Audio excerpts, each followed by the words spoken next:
Hello दोस्तों, स्वागत है आप सभी का हमारे यूट्यूब चैनल पर। दोस्तों, आज से हम स्टार्ट करने जा रहे हैं एक नई और क्लास या फिर कहे एक नया सब्जेक्ट, जिसका क्या है बिल्डिंग कंस्ट्रक्शन। यानी जिस सब्जेक्ट है हमारा क्या बिल्डिंग कंस्ट्रक्शन का आज नया क्लासेस हम स्टार्ट करने जा रहे हैं, जो किसके लिए है, सिविल इंजीनियरिंग से जो बच्चे कर रहे हैं पॉलिटेक्निक थर्ड सेमेस्टर। ठीक है, सिविल से पॉलिटेक्निक थर्ड सेमेस्टर जो बच्चे कर रहे हैं उनके लिए सब्जेक्ट है हमारा क्या बिल्डिंग कंस्ट्रक्शन का।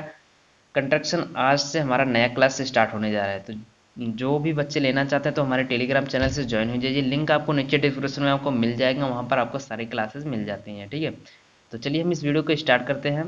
आज की वीडियो में हम बात करेंगे बिल्डिंग कंस्ट्रक्शन का इंट्रोडक्शन के बारे में। इसका पहला क्लास है तो हम पहले हम इंट्रोडक्शन के बारे में पढ़ेंगे। ठीक है, तो यहाँ पर है कि बिल्डिंग कंस्ट्रक्शन पहले क्या होती है, बिल्डिंग के बारे में हम पढ़ लेते हैं कि बिल्डिंग होता क्या है। चलिए, चैप्टर 1 हमारा क्या है, इसका चैप्टर में हमारा इंट्रोडक्शन। तो इंट्रोडक्शन के बारे में हम इसको पढ़ लेते हैं। क्या डिफिनेशन ऑफ बिल्डिंग पढ़ लेते हैं, यानी या फिर कहें कि भवन की परिभाषा। बिल्डिंग क्या होती है, भवन होती है।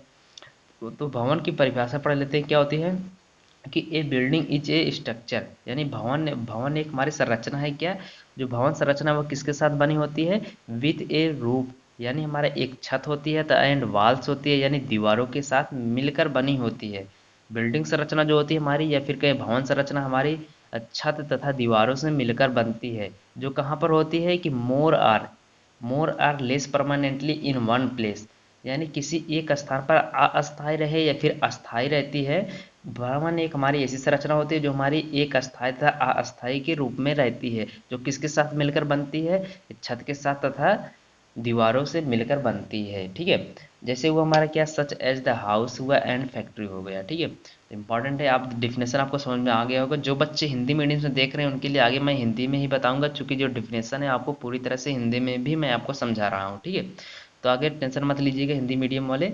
चलिए हम आगे हिंदी में ही बात करेंगे। ठीक है, जहाँ जहाँ पर इंग्लिश का वर्ड यूज कर लेंगे। ठीक है, तो आगे हम बात करेंगे। अगला टॉपिक हमारा क्या, classification of building based on occupancy के बारे में, यानी अधिभोग के आधार पर हमें बिल्डिंग का वर्गीकरण करना है। यानी इस क्यों वर्गीकरण कहते हैं, क्योंकि दोस्तों बिल्डिंग कई प्रकार के होते हैं। कौन कौन सी बिल्डिंग कहाँ पर प्रयोग किए जाते हैं, या फिर कौन सी बिल्डिंग को हम कहाँ पर बनाते हैं, उन सभी चीज़ों को गहन अध्ययन करने के लिए या फिर सिक्योर ज्ञान प्राप्त करने के लिए हमें उसे कई भागों में वर्गीकृत करके जानते हैं। जैसे वो हमारा अगर विज्ञान की बात करें तो विज्ञान को हमने 3 भागों में बांट दिया है। उसके गहन अध्ययन करने के लिए हमने 3 भागों में बांट दिया है। क्या है, एक हमारा फिजिक्स, केमिस्ट्री एंड मैथ। तो इसी प्रकार से हम बिल्डिंग के गहन अध्ययन करने के लिए हम इसको कई भागों में बांटते हैं, तो कई भागों के रूप में पढ़ते हैं। तो पहला हमारा क्या भाग है, पहला अगर हम बात कर लेते हैं कॉमन टाइप्स, यानी कॉमन टाइप्स के बारे में बात करें। अभी हमने ऑक्यूपेंसी के बारे में नहीं बात की, अभी हमने सामान्य प्रकार से बात करें। तो सामान्य प्रकार से अगर हम बात करें तो बिल्डिंग हमारे 3 प्रकार की होती है। एक होता है रेजिडेंटियल बिल्डिंग, यानी आवासीय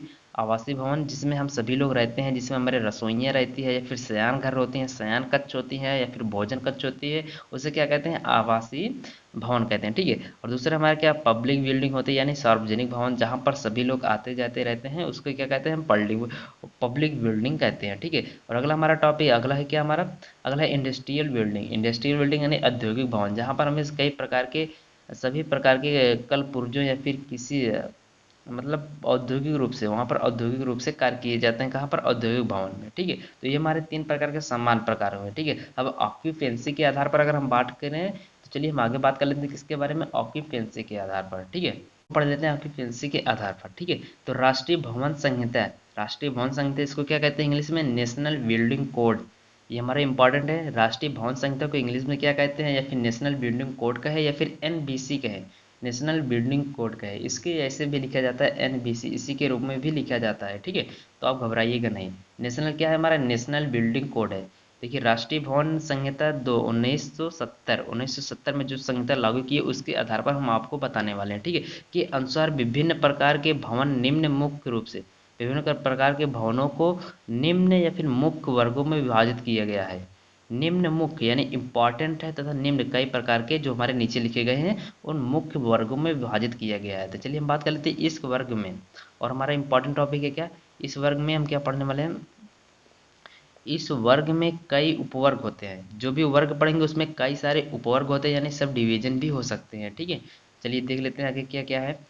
तो पहला हमारा वर्ग ए है। वर्ग ए है क्या, इसमें क्या पढ़ेंगे, आवासीय भवन होता है। वर्ग ए में हमने क्या क्या क्लासिफिकेशन के बारे में पढ़ा, क्या आवासीय भवन, यानी इसे क्या कहते हैं, रेजिडेंटल बिल्डिंग कहते हैं। इसमें कौन कौन से भवन आते हैं, चलिए देख लेते हैं। वे भवन, यानी वे भवन जो अस्थायी तथा अस्थायी आवास के उद्देश्य से शयन कक्ष, क्या कि वे भवन ऐसे भवन जो अस्थायी तथा अस्थायी आवास के उद्देश्य से शयन कक्ष से युक्त होते हैं आवासीय कक्ष या फिर भवन कहलाते हैं। ठीक है, जिस भी भवन में हमें क्या होती है कि शयन कक्ष होती है, शयन कक्ष होती है यानी शयन कक्ष से युक्त होती है, उसे क्या कहते हैं आवासीय कक्ष कहते हैं या फिर भवन कहते हैं। ठीक है, यहाँ पर अगर हम बात करें तो इस प्रकार के भवनों के आवास में रसोइयाँ तथा भोजन कक्ष भी आ जाते हैं। ठीक है, इस आवासीय भवन में हमें रसोइयाँ भी मिल जाता है। रसोइयाँ क्या होती है जिसमें हमें भोजन बनता है तथा जिसमें हम भोजन को खाते हैं उसे क्या कहते हैं भोजन कक्ष कहते हैं। ठीक है, भोजन कक्ष कहते हैं रसोइयाँ जिसमें हम भोजन बनाते हैं। ठीक है, तो इस प्रकार के घरों में हमें ये भी आ जाता है। ठीक है,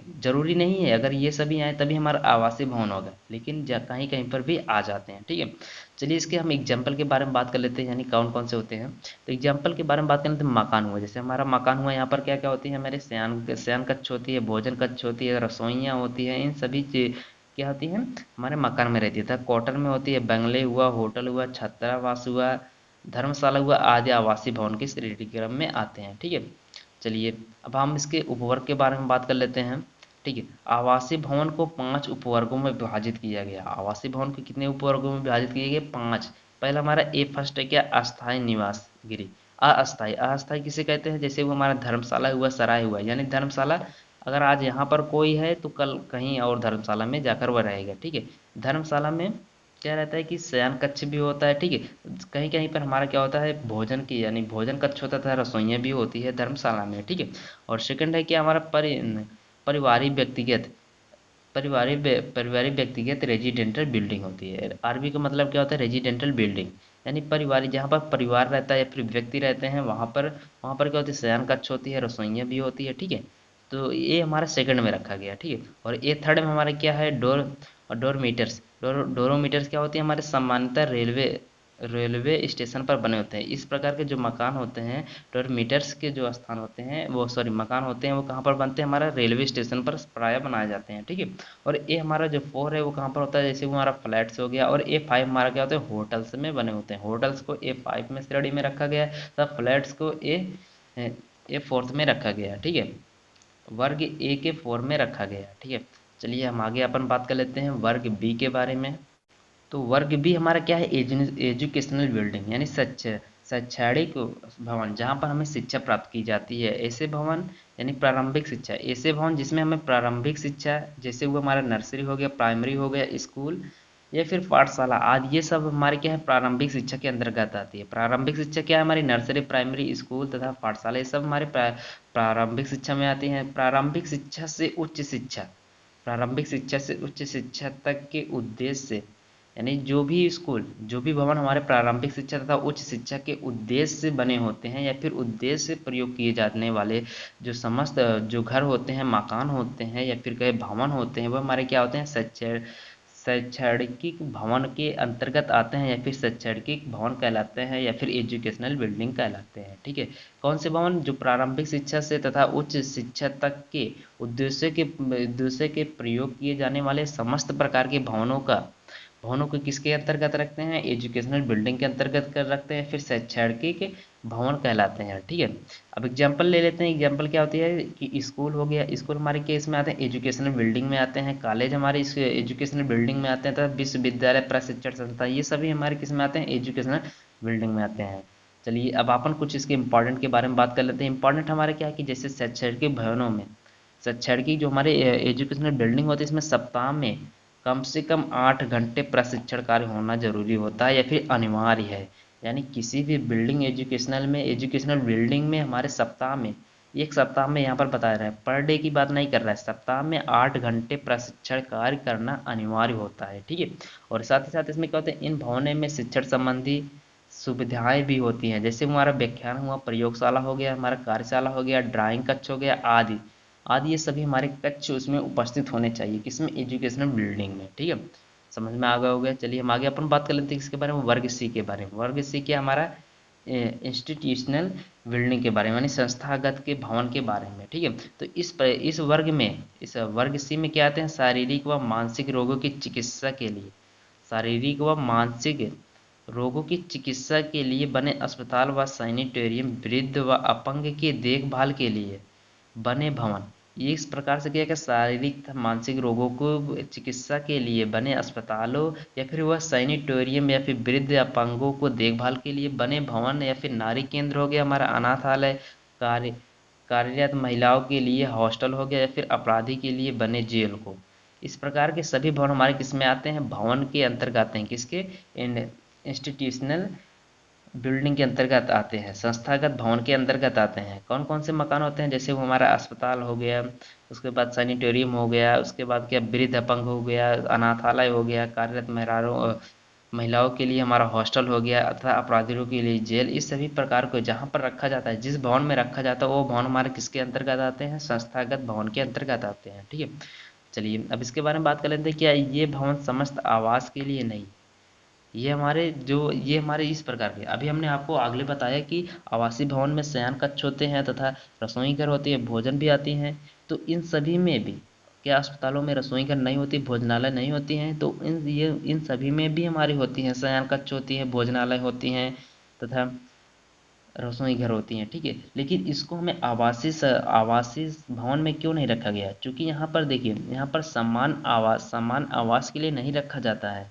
संस्थागत भवन में हमें सामान्य प्रकार से नहीं रखा जाता, कुछ न कुछ हमें परिस्थितियाँ रहती है, जैसे वह शारीरिक मानसिक रोग हो गया या फिर वह सैनिटोरियम हो गया, वृद्ध में अपंग, इन सभी के लिए हम बनाते हैं क्या, संस्थागत भवन के में रखते हैं इन सभी को। ठीक है, चलिए हम आगे अपन बात कर लेते हैं वर्ग डी के बारे में, उपवर्ग के बारे में बात कर लेते हैं। ठीक है, क्या हो इंस्टीट्यूशनल के बिल्डिंग के उपवर्गों के बारे में बात कर लेते हैं। इसके कितने वर्गों में, उपवर्गों में बांटा गया है, 3 उपवर्गों में बांटा गया है। पहला हमारा क्या है, C1 के बारे में अगर बात करें, चिकित्सा या सैनिटोरियम आता है। C1 में हमारा क्या आता है, चिकित्सा तथा सैनिटोरियम आता है। और C2 में हमारा क्या आता है, संरक्षण संस्था है। संरक्षण संस्था जैसे हमारा डे केयर होम्स हो गया, अनाथालय हो गया या फिर वृद्धाश्रम, ये सभी हमारे किस में आती हैं, C2 में आती हैं, यानी वर्ग सी के दूसरे उपवर्ग में आती हैं। ठीक है, और तीसरे उपवर्ग में क्या आती है, दंड संबंधी संस्थाएं, जैसे वो हमारा क्या, हवालात हो गया, जेल हो गया, नारी मुक्त केंद्र हो गया। ठीक है, नारी मुक्त केंद्र रहेगा। ठीक है, हवालात हो गया, जेल, ये सब हमारी किस में आती हैं, वर्ग सी के इंस्टीट्यूशनल बिल्डिंग के तीसरे उपवर्ग में आते हैं। ठीक है, चलिए अब डी के बारे में अपन बात कर लेते हैं। डी हमारा क्या है, असेंबली बिल्डिंग यानी सभा भवन। असेंबली मतलब क्या होती है, सभा भवन क्या होती है कि वे भवन जिनमें जिनमें बात करें या फिर जिनके किसी भी भाग में समूह, मनोरंजन, धार्मिक यात्रा आदि के लिए हम एकत्रित होते हैं। यानी जिस भी भवन में या फिर हम जिस भी भवन के किसी भी भाग में अगर हम समूह के रूप में उपस्थित हों या फिर मनोरंजन के रूप में या फिर धार्मिक यात्रा आदि के रूप में अगर हम एकत्रित होते हैं, उन सभी भवनों किसके अंतर्गत आती हैं, सभा भवन के अंतर्गत आती हैं। ठीक है, चलिए अब आगे हम अपन बात कर लेते हैं एग्जाम्पल के बारे में। एग्जाम्पल जैसे वो हमारा क्या, थिएटर हो गया, फिर सिनेमा घर हो गया, प्रदर्शनी कक्ष हो गया, संग्रहालय हो गया, तथा पूजा पूजा पूजा स्थल हो गया, जैसे हमारा मंदिर मस्जिद हो गया, गिरजाघर आदि, ये सब हमारे क्या होते हैं, पूजा स्थल होते हैं। तथा stadium, railway station, bus stand इत्यादि, ये सभी हमारे किस में आती हैं, सभा यानी असेंबली बिल्डिंग के अंतर्गत आती है। अब वर्ग ई के बारे में बात कर लेते हैं। वर्ग ई हमारा क्या है, बिजनेस बिल्डिंग यानी व्यवसाय भवन के बारे में। ठीक है, व्यवसाय भवन क्या होती है, हमारे इस प्रकार के भवनों में व्यवसाय की लेन देन का कार्य होता है। इस प्रकार के भवनों में व्यवसायिक लेन देन का कार्य होता है, खरीदा भी जाता है और बेचा भी जाता है। ठीक है, जैसे वह लेखा या फिर अन्य अभिलेख रखने वाले प्रयुक्त घर, लेखा तथा अभिलेख, अन्य अभिलेखों को या फिर रिकॉर्ड्स को रखा जाता है, यानी कितना बेचा गया, कितना खरीदा गया, उन सभी रिकॉर्ड्सों को रखने वाला घर हो गया। और तथा डॉक्टरों के लिए क्लिनिक हो गया, वकीलों के परामर्श कक्ष आदि, ये सभी हमारे क्या है, वर्ग ई के उदाहरण है, व्यवसाय बिजनेस बिल्डिंग के उदाहरण है। ठीक है, चलिए हम अपन वर्ग एफ के बारे में बात कर लेते हैं। तो वर्ग एफ हमारा क्या है कि वाणिज्य भवन, यानी वाणिज्य भवन क्या होती है, थोक या फुटकर सामान्य बेचने वाले, यानी थोक में जो भी वे बेचते हैं तथा फुटकर सामान बेचने वाले प्रदर्शित है, बेचने वाले या फिर कहीं प्रदर्शित करने वाली दुकानें, जैसे वो हमारे क्या कोऑपरेटिव स्टोर हो गया, फिर डिपार्टमेंटल हो गया, स्टोर हो गया तथा शोरूम आदि, सभी हमारे किसके अंतर्गत आती हैं, वाणिज्य भवन के अंतर्गत आती है। यहाँ पर देखिए, यहाँ पर केवल विक्रय वस्तुएं रखी जाती है, यानी बेचने के लिए बेचने वाली सभी रखी जाती हैं, ना कि खरीदने वाली चीज़ों का रिकॉर्ड रखा जाता है। ठीक है, इसमें हमारे और भी चीज़ें आ जाती है, जैसे हमारा डिपार्टमेंट हो गया। जैसे जो जो हमारे शोरूम का जितने भी डिपार्टमेंट होते हैं, उसमें जितने भी डिपार्ट होते हैं, उन सभी हमारे किस आ जाएंगे। अगर उनके रहने खाने की व्यवस्था हो रही है तो वो भी हमारे किसके अंतर्गत आते हैं, वाणिज्य भवन के अंतर्गत आती है, ठीक है। आवासीय भवन के अंतर्गत नहीं आएंगी, ठीक है। चलिए हम अपन जी के बारे में बात कर लेते हैं। जी हमारा क्या है, हमारा औद्योगिक भवन यानी इंडस्ट्रियल बिल्डिंग के बारे में, ठीक है। तो ऐसे भवन, औद्योगिक भवन क्या होते हैं, ऐसे भवन जिनमें जिनमें या फिर जिनमें किसी भी भाग में वस्तुओं की उत्पादन संबंधी प्रक्रिया होती है, ठीक है।